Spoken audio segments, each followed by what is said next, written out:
Bonjour tout le monde, alors aujourd'hui je vais vous présenter une nouvelle vidéo qui va porter sur un décryptage juridique. On se retrouve après une longue période d'absence parce que comme vous le savez, je vous avais expliqué tout ça dans une vidéo de présentation, mais je suis étudiante en 3e année de licence de droit. Donc en ce moment on est en plein dans les examens, etc., passage de concours. Donc j'ai été absente pour ces raisons-là. Mais tout ça c'est terminé, donc je suis de retour, et justement ça tombe très bien, je suis de retour sur un sujet très intéressant et très juridique qui concerne la proposition de loi faite par Madame Caroline Yadan. Donc on va en parler aujourd'hui. Donc pour bien comprendre, il faut évidemment revenir au contexte. Je vous rappelle qu'on est dans un climat qui est celui du post-7 octobre 2023, le Hamas, Israël, je ne vais pas vous refaire l'histoire, vous vous en rappelez tous. Et vous le voyez très bien, hein, vous comme moi, en ce moment, Israël fait la une de l'actualité.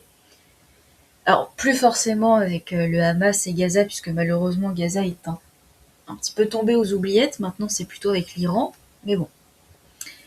En France, ça s'est traduit par deux conséquences.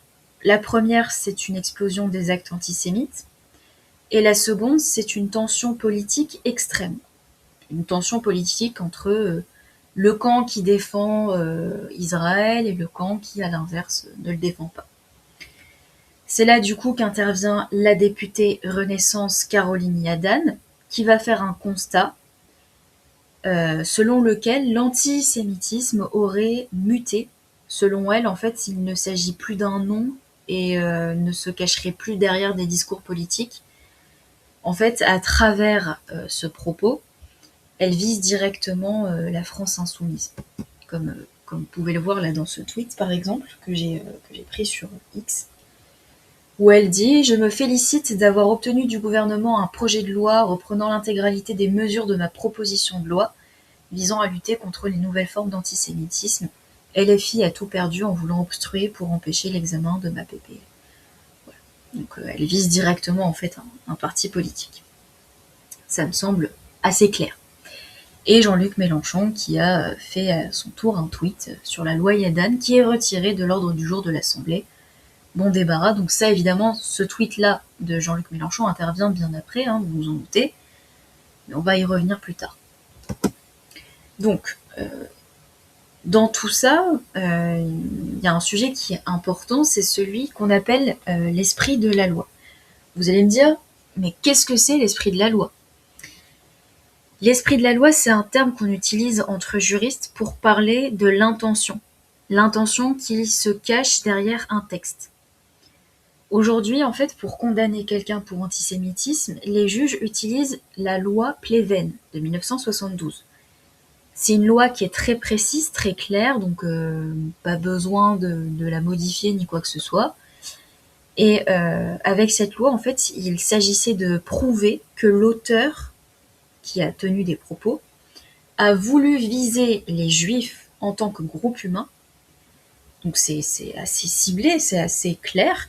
Mais pour Caroline Yadan, justement, c'est trop restrictif parce que selon elle, beaucoup de gens utilisent les mots sionistes ou antité-sionistes pour ne pas avoir à dire le mot juif. Voilà. En fait, elle pense que c'est un nom de code caché.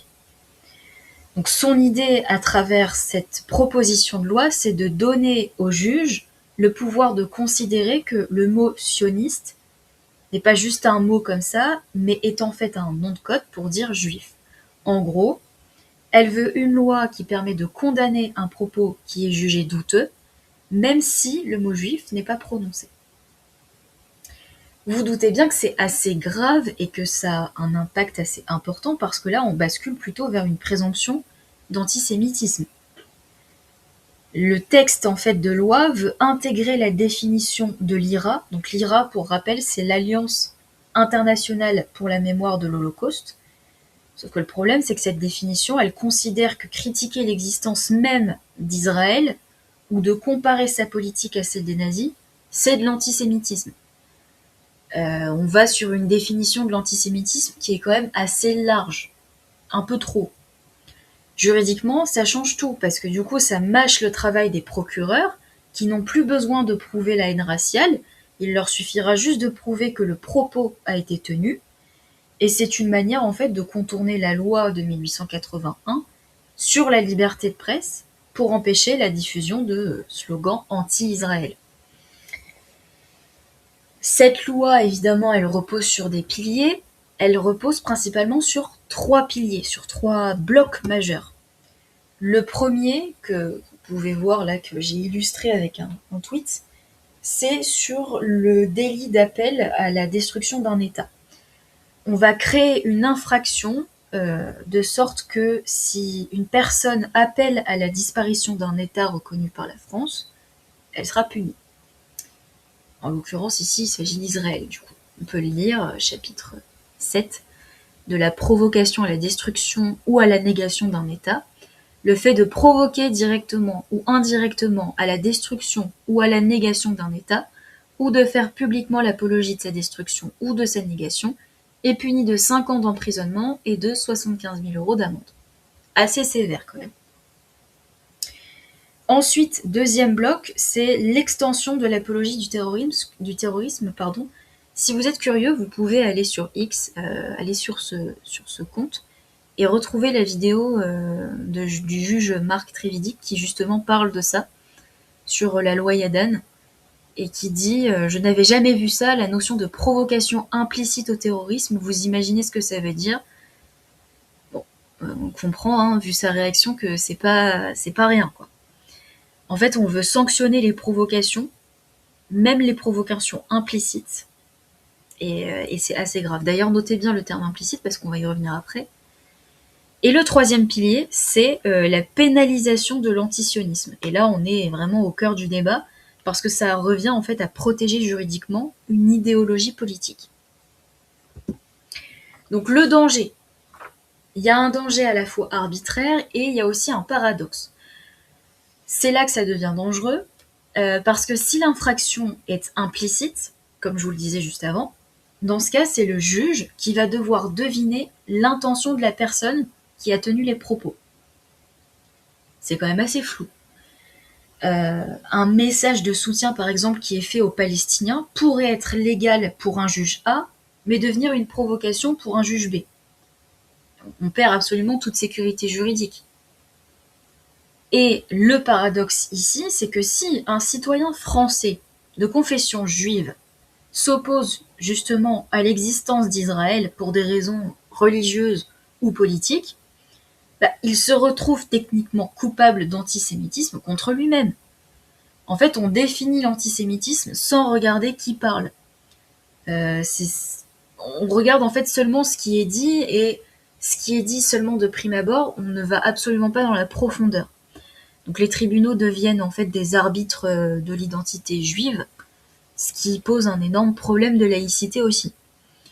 C'est un peu le deux poids deux mesures, finalement j'ai envie de dire, pourquoi protéger l'existence d'Israël et pas celle de l'Ukraine, de Taïwan ou du Sahara occidental.